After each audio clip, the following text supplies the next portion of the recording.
Joyce Gibbs is a mediocre hunter, a fair metalsmith, a decent gardener, a good and loyal friend, and a great listener. She leads the team that makes Christmas happen at Rockin' Rudy's. She's a fantastic wife.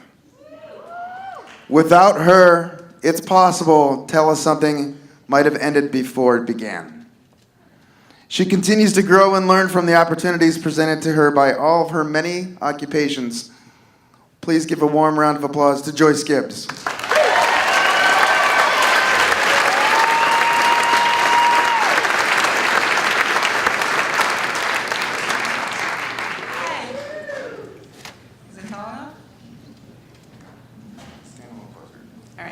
Thanks.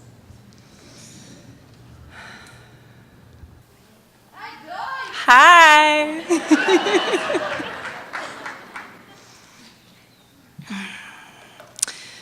So I came home from school in 3rd grade, and I told my parents I want a pet rabbit.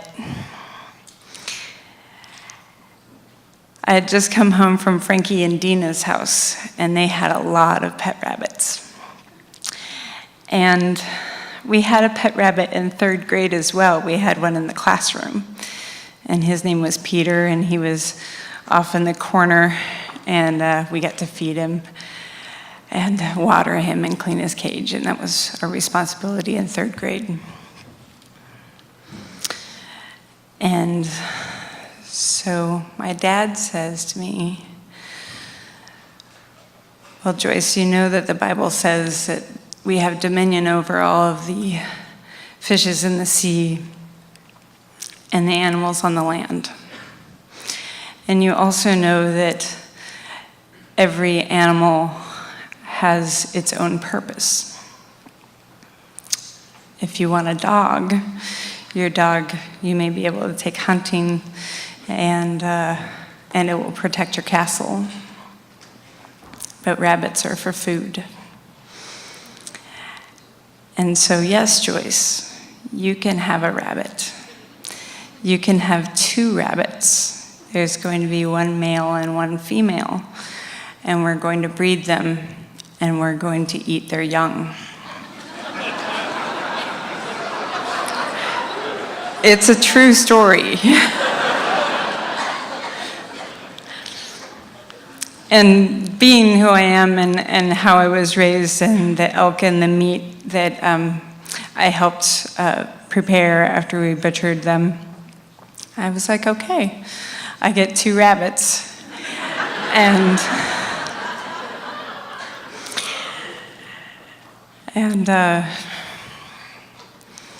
so we went to the store, and we got 1 white rabbit and 1 black rabbit, and a book on how to raise rabbits. And then we went to Frankie and Dina's house, and their dad got us this really cool cage that was 3 separate apartments. And there were nesting areas in the back. And there was also this system where you could raise the partitions in between, and so the rabbits could commingle. And so we put, yes. My father said, I highly recommend that you do not name these rabbits, but if you do, we're going to name 1 Stew and 1 Pot. So we put Stew and Pot into their separate apartments, and then after a couple of weeks, we raised the barrier so they could commingle. And after a couple of weeks, my dad said, I'm not really seeing a lot going on here. And so we go back to Frankie and Dina's dad, and he says, yeah, you know, those store rabbits, they might not be that great. So I've got a doe for you, and she's a good breeding doe. And he brings out this long-haired, lop-eared rabbit who is this big. And Stew and Pot are like this big. But thankfully, thank you.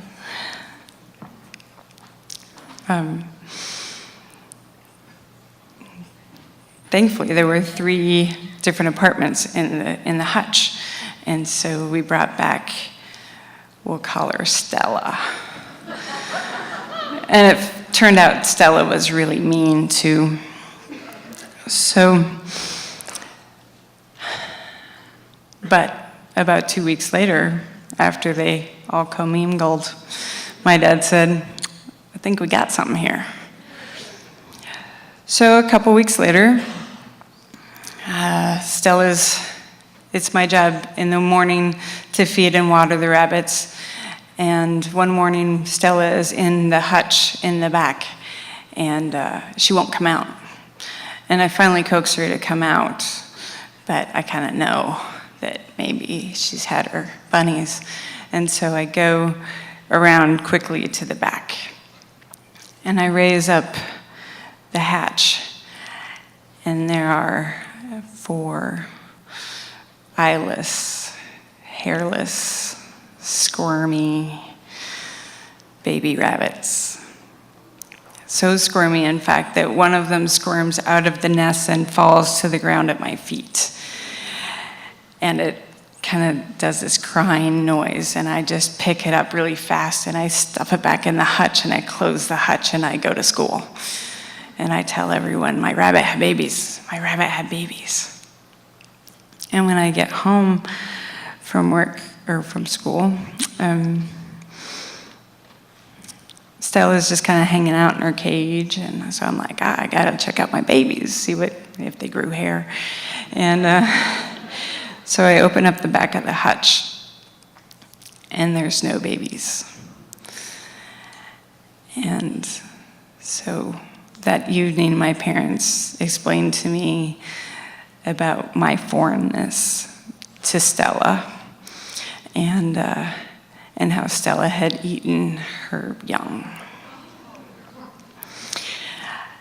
And so the next spring, when Stella had another litter, I was just very patient until I saw the little babies come out. And they were super cute and super fuzzy. And a couple of weeks later after that, maybe a month, my dad says, "It's about time to harvest those rabbits." And he says, if at any point you want to not be involved, it's okay. And I say, this is what I signed up for. I got 3 pet rabbits. We're good. So we got some pine trees that are really close together, and he nails up a plank in between, ties some rope down from them, and he says, "Bring me a bunny." And I bring him a bunny, and he ties up the bunny from the hind legs, and he takes the ears that are hanging down, and he cuts off the head. And he puts the head in a 5-gallon bucket. And then he skins the rabbit and guts the rabbit, and he hands me back this headless, skinless piece of meat.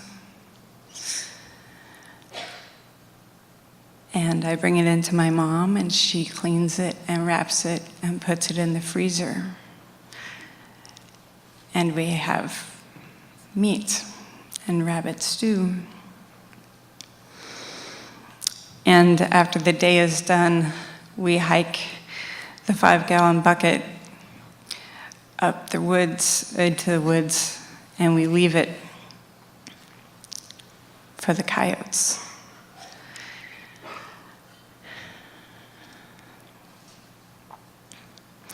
And now it's summertime.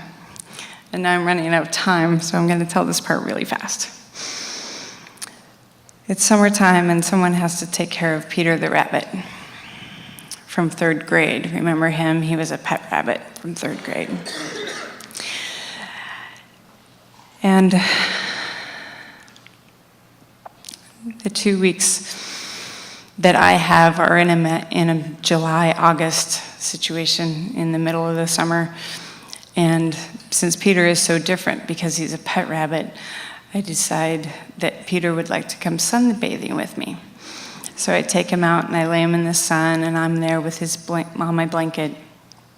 And he's there, and he has his bottle of water with the little metal ball at the end, and he's drinking water, and we're sunbathing, and I've got my book and my radio. And then I decide that I need to go inside. And I go inside to cool off. And by the time I get back outside, Peter is dead. He has drinking all his water, and he expired from sun exposure. And once again, I am shocked and ashamed. And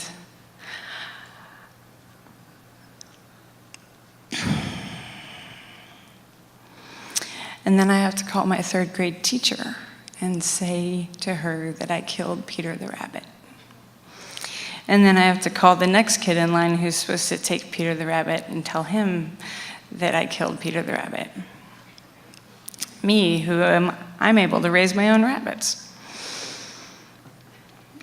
And then fourth grade starts. And Stella has another litter. And we butcher the litter. And we walk up the hill with the 5-gallon bucket. And we leave the remains for the coyotes.